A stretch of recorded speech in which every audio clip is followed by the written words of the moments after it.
Good morning, my brothers and sisters. Welcome to episode 58. I am so happy that you're here today because we are going to start a little story with malice and we're going to end with marvel. We're going to ask the question today, and I think I'll title this, What Must I Render to God? So this story has the famous line, render to Caesar the things that are Caesar's, and to God the things that are God. So we start today with the story that's in Matthew, Mark, and Luke. I'm going to read it in Luke chapter 20. But before we do, let me just set up the story.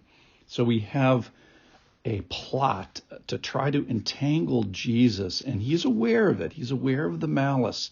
He's aware that this is going to be a test of him and a trap for him. And he knows the hypocrisy of the people and the craftiness of the people that are pretending to ask the question sincerely, but they're not. They're trying to catch him.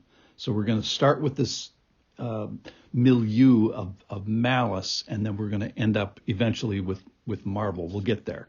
So let me read. This is Luke chapter 20, and this is verse 19.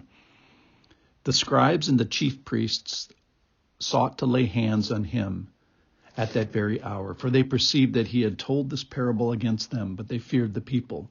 So they watched him and sent spies who pretended to be sincere, that they might catch him in something he said, so as to deliver him up to the authority and the jurisdiction of the governor. They're so bad they want to turn him over to the Romans. Verse 21. So they asked him, Teacher, we know that you speak and teach rightly and show no partiality, but truly teach the way of God. And then here we go. Verse 22. Is it lawful for us to give tribute to Caesar or not?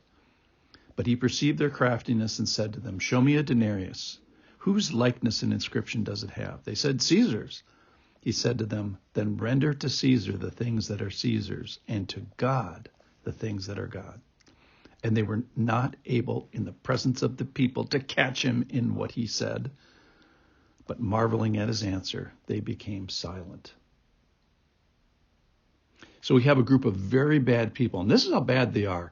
They want to catch him with something he says, and then they want to turn him over to the evil, conquered, occupying army of Rome. He wanted to turn him over to the Romans.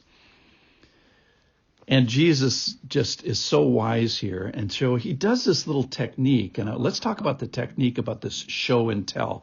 He says, show me a quarter. And I did this morning. And he says, simple question, whose likeness is on the quarter? Now I got that right. And then do this today. I've carried a quarter around with me most days of my life, thousands and thousands of days, and I was not able to correctly tell you what the inscription said on the United States quarter. And I will bet you that you will not be able to tell me the words that are on a quarter or on the back side of the quarter if you happen to get the front side correct. I didn't even get the front side correct. So he's asking the people to look at a simple thing at a quarter in a new way, and then he's going to take that home and say, look at me in a new way. Look at your relationship with God in a new way as well, in a way you've never seen before. And Luke has a very interesting thing here. He says the question for them is not, is it lawful us to pay taxes? This word that's used in the Gospel of Luke, the other two use taxes. Is it lawful for us to give tribute to Caesar? Now, tribute is that which is brought in as payment to a state with an implication of dependent status. So it hints at allegiance and it hints at lordship. And so this is a story not about money. This is a story about allegiance. This is a story about who do we yield to? So eventually he says, render to Caesar, give to Caesar. And the word render means to give out or to yield both an obligation, like what are you contractually obligated to give this organization, to give this government? In other words, what do you give with your hands? But also this rendering to God implies a rendering of your heart. What do you yield? So you yield, part of the things is what you yield with your hands, but then there's this other part of yielding with your heart. So I was thinking, okay, so what do I owe God? What has God given me? Well, he's given me this body and this breath of life. He's helped me with my faith and repentance, all the abilities I had, all the giftings, the ability to use my mind. And like the coin is, in a sense, I bear his image. And was really touched today, even the breath of life. I mean, that may be snatched in a second. Glory to him. So I'm obligated, just with this overt kind of stuff, I'm obligated to pay my taxes to the Lord, if I will, and yield to him. I just owe him so much. And then he says, on top of this, he says, I want you to see in a new way, like with the coin, I want you to see me in a new way. And think about this. What does God give us? He gives us a relationship with him. This is from Genesis 15, verse 1, my favorite one. I am your great reward. You get me. You get a relationship with me. Well, now the obligation goes way up. It's not just a tax and a tithe, if you will, and productivity of my hands. Now it's a yielding of my heart. So